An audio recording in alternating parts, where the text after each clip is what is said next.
Hey everybody, it's Jason Blaha here, and it's time for another one of these voiceover ASMR podcast style videos.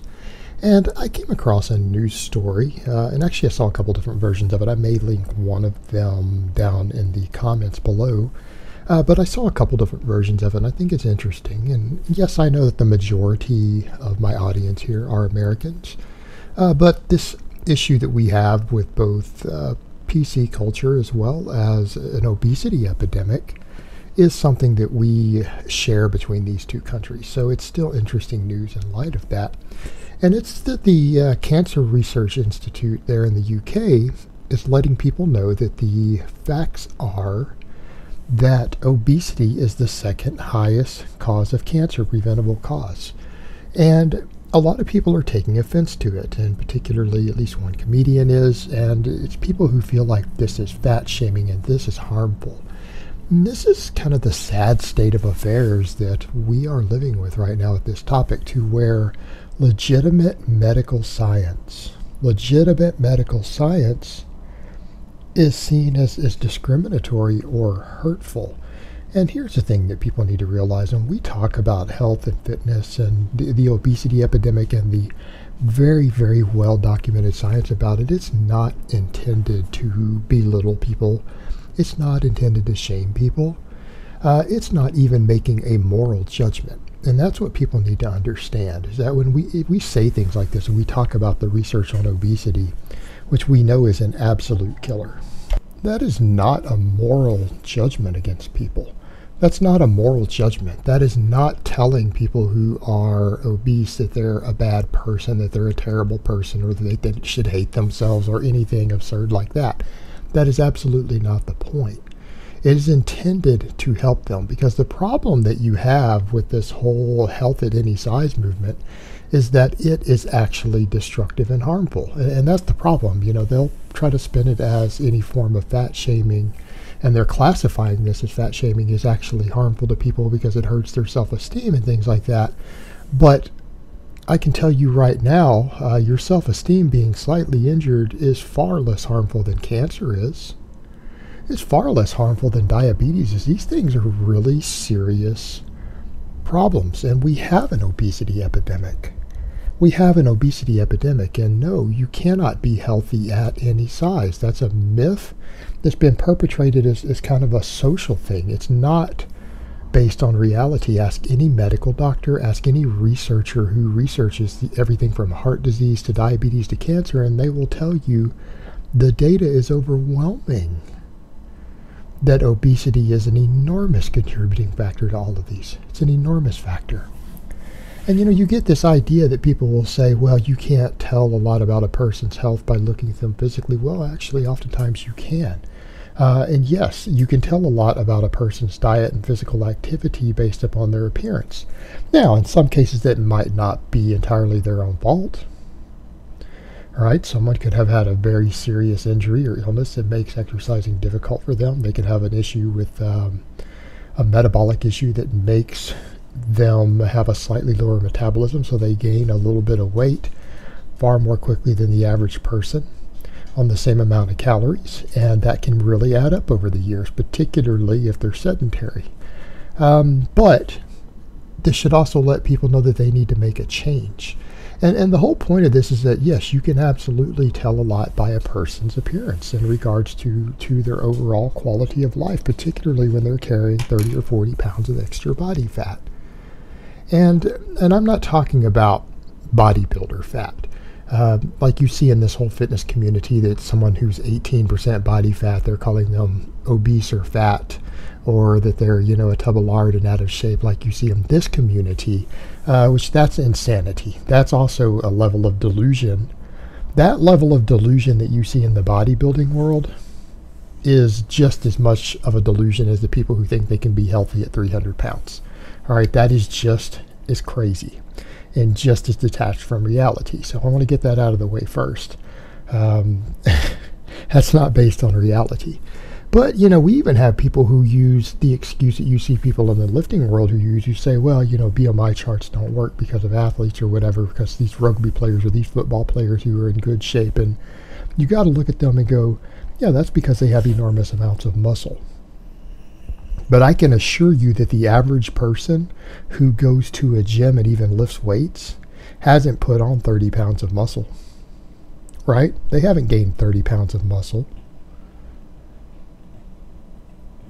And you can tell a lot about someone's squat and deadlift as far as how much muscle they have gained, and that's a point you need to make. People who say things like that, well, you know, I'm at overweight, but I have a lot of muscle because I work out a little bit. Well, it may not necessarily be true. You could still be in that category. Now, the working out will help, but you need to remember that you see people who don't work out who honestly think that it's their bone structure or muscle who's there.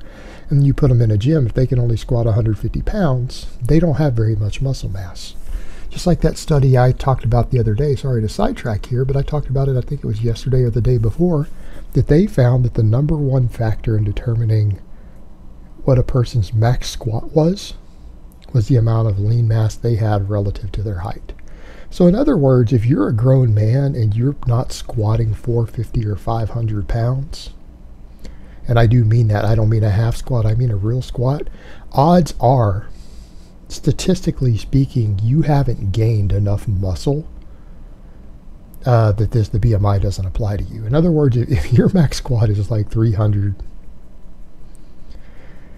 your max deadlift is 350, and you honestly think that you've gained enough muscle that the BMI chart doesn't apply to you, you're detached from reality also. If you don't train a couple hours a day, again, because you're talking about athletes. Athletes are outliers. Rugby players, powerlifters, football players. People who have gained enormous amounts of muscle mass through years of hard, vigorous training, who are probably competitive in something. That's who we're talking about with those BMI charts. Not the average person who goes to the gym and has a bro split and does a bunch of curls and some lateral raises and bench presses and goes home. Okay? That's not who that applies to. If you've only gained 10, 15 pounds of muscle mass and you're 30 or 40 pounds overweight, or you don't train at all, or you don't train very, very hard, you're not very strong, it doesn't apply to you. So just throwing that out there, BMI does matter, and BMI applies to at least 90% of people who work out. At best, and that's being very generous, at best 10% of people who train have gained enough muscle mass that those charts may not apply to them when it comes to these things. For everyone else, though, it does apply, and it does matter. Matters a lot. And so, yeah, you can tell a lot about a person's health by the amount of body fat they carry. If you have a big belly that sticks out past your chest, you have an enormous waist diameter, odds are you eat a bad diet, odds are you don't exercise very hard. There could be exceptions.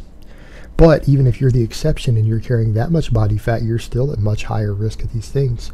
And the point here is that this is being spun in a direction as if it's being an insulting or terrible thing, and it's not. It's educating people, because here's the thing. Because you have so much nonsense on the other side talking about health at every size, people don't know this.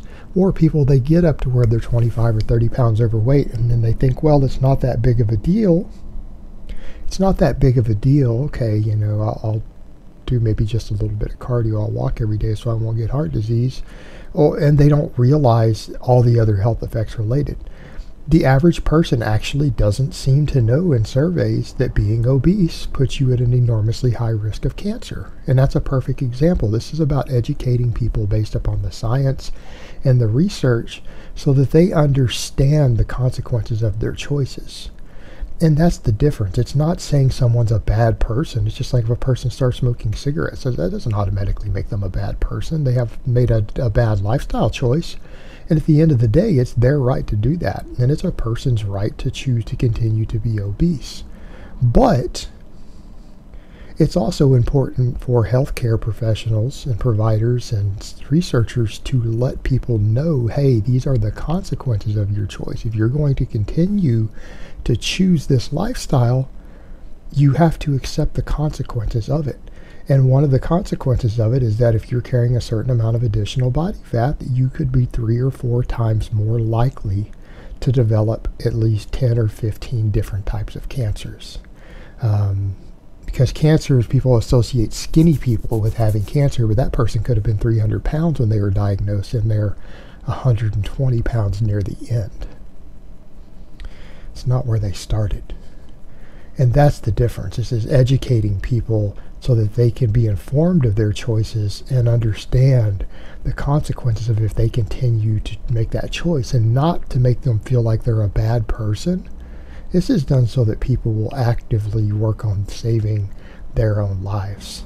And a perfect example, I've seen people die of cancer. I've seen family members die of cancer. It's not pretty. I've lost people I care about to cancer. And the best thing we can possibly do with this is to at least educate people so that they can make informed choices with what they choose to do with their own lives. It's not about belittling people. And if you feel belittled by this sort of thing, by being told the truth, maybe your self-esteem is a bigger problem already than you're willing to accept. Maybe you don't love yourself enough to make the changes you need to make to not die of a totally preventable, horrific disease. Alright guys, but that's really all I have to say on that today. I hope it's been informative, and I will talk to you guys next time.